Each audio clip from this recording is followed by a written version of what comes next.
आज हम आपको एक ऐसी स्टोरी बताने जा रहे हैं जो उन गुजराती लोगों के लिए है जो अमेरिका जाकर अपनी लाइफ बेहतर बनाना चाहती हैं, लेकिन अमेरिका की इमिग्रेशन पॉलिसीज और गलत रास्तों की वजह से कई लोग फंस जाते हैं, खासतौर पर फेक मैरिजेस केस में। नमस्कार, मैं हूं आपके साथ प्रेरणा कौशिक और आप देख रहे हैं एनबीटी इंटरनेशनल। गैर कानूनी तरीके से अमेरिका जाने वाले गुजरातियों के लिए लीगल होना अब बहुत ज्यादा मुश्किल होता जा रहा है। कुछ समय पहले वो ऑप्शंस खुले हुए थे, लेकिन अब वो बीतते टाइम के साथ बंद हो चुके हैं। तो ऐसे में कई लोग ग्रीन कार्ड पाने के लिए फेक मैरिज का सहारा लेते हैं, लेकिन ये रास्ता हमेशा सेफ नहीं होता। तो हम बात कर रहे हैं रौनक की, जो कि पहले न्यूयॉर्क में रहता था और अब शिकागो शिफ्ट हो चुका है। रौनक ने साल 2022 में अपनी जमीन बेचकर अमेरिका आने का फैसला किया था। इंडिया में सिंपल जॉब करने के बावजूद 27 साल की उम्र तक शादी नहीं होने की वजह से उसके पास अमेरिका जाने के अलावा कोई भी दूसरा ऑप्शन नहीं बचा था। उसका सपना था वहां अच्छी जॉब करके अपना बिजनेस सेटअप करना और अच्छी लाइफ जीना। रौनक ने बहुत मेहनत की और करीबन $50,000 भी सेव किए, लेकिन साल 2024 तक अमेरिका की इमिग्रेशन सिचुएशन इतनी ज्यादा टफ हो गई थी कि उसे लगा कि अब लीगल होना ही पड़ेगा। पहले उसने यूएस वीजा के लिए फेक रॉबरी करवाने के लिए प्लान बनाया था ताकि वीजा मिल जाए, लेकिन न्यूयॉर्क में जॉब होने के कारण यह करना रिस्की था और अगर पकड़ा गया तो जेल भी जाना पड़ सकता है। तो ऐसे में यूएस वीजा में अप्लाई करने पर ग्रीन कार्ड मिलने में 15 साल तक लग जाते हैं और इतने साल अमेरिका छोड़ना भी मुश्किल होता है क्योंकि उसका असाइलम केस भी चल रहा था। इसलिए रौनक ने लॉयर से एडवाइस ली, जिसने कहा कि डोनाल्ड ट्रंप के आने से पहले फेक मैरिज कर लो, वरना फिर मुश्किल पड़ जाएगी। न्यूयॉर्क में पैसे देकर फेक पत्नी ढूंढना आसान था, लेकिन ट्रस्टवर्दी लड़की नहीं मिली। आखिरकार दिसंबर 2022 में रौनक शिकागो चला गया, जहां उसे एक लड़की मिली और उसने उससे फेक मैरिज भी कर ली। उसने $50,000 भी पूरी मैरिज में खर्च किए और सारी लीगल फॉर्मेलिटीज एक लॉयर के जरिए फुलफिल की। शादी के 6 महीने के बाद ग्रीन कार्ड के लिए अप्लाई करना था ताकि ट्रंप की नई पॉलिसीज का असर कम हो, लेकिन जैसे ही ट्रंप राष्ट्रपति बने, ग्रीन कार्ड की प्रक्रिया और भी ज्यादा टफ हो गई। अब जो वादे लॉयर और एजेंट्स करते थे वो सब कुछ फेल हो गए। मार्च तक सब लोग काम छोड़ चुके थे। रौनक को साफ कहा गया था कि शादी हो गई है, लेकिन अगले 4 साल तक ग्रीन कार्ड के लिए अप्लाई मत करो। रौनक की फेक वाइफ एक तरह से होमलेस है और उसके पैसों पर ही रहती है। अब वो उससे मैरिज को मेंटेन करने के लिए और $50,000 की मांग कर रही है।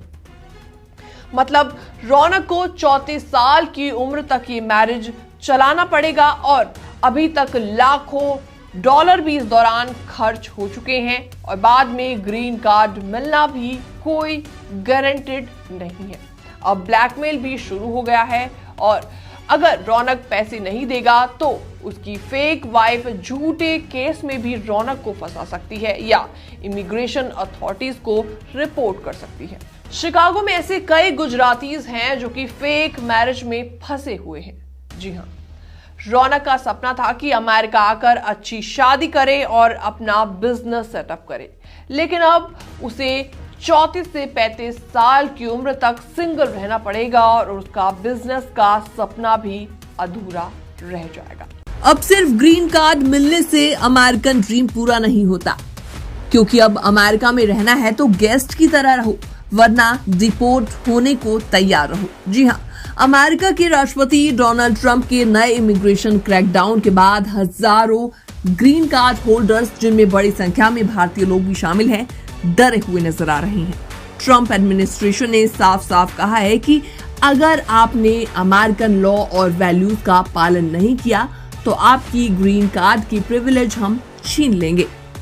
USCIS यानी United states citizenship and immigration services ने सोशल मीडिया पर एक पोस्ट करके ये सख्त चेतावनी दी है। उन्होंने लिखा, वीजा और ग्रीन कार्ड पाना एक प्रिविलेज है, कोई हक नहीं। अगर आपने वॉयलेंस को सपोर्ट किया, टेररिज्म को प्रमोट किया या किसी को ऐसे करने के लिए कहा, तो आप अब इस देश में रहने के लायक नहीं हैं। इतना ही नहीं, USCIS ने यह भी कहा कि डिपार्टमेंट ऑफ होमलैंड सिक्योरिटी के साथ मिलकर ग्रीन कार्ड और वीजा होल्डर्स की बैकग्राउंड चेक और एक्टिविटीज पर कंटिन्यूअस निगरानी रखे रही है। यानी विजिलेंस अब सिर्फ बॉर्डर पर नहीं बल्कि आपके घर पर भी पहुंच गई है। ट्रंप एडमिनिस्ट्रेशन ने एक नई पॉलिसी लॉन्च की है, कैच एंड रिवोक। मतलब अगर किसी इमिग्रेंट ने कोई लॉ ब्रेक किया, चाहे वो छोटा ही क्यों ना हो, उसे पकड़ा जाएगा और उसका वीजा या ग्रीन कार्ड कैंसिल कर दिया जाएगा। US secretary of state Marco Rubio ने कहा, जो नॉन यूएस सिटीजन्स हमारे कानून तोड़ेंगे, उनकी रेजिडेंसी स्टेटस रिवोक कर दी जाएगी। अब हमारी जेनरोसिटी का मिसयूज नहीं चलेगा।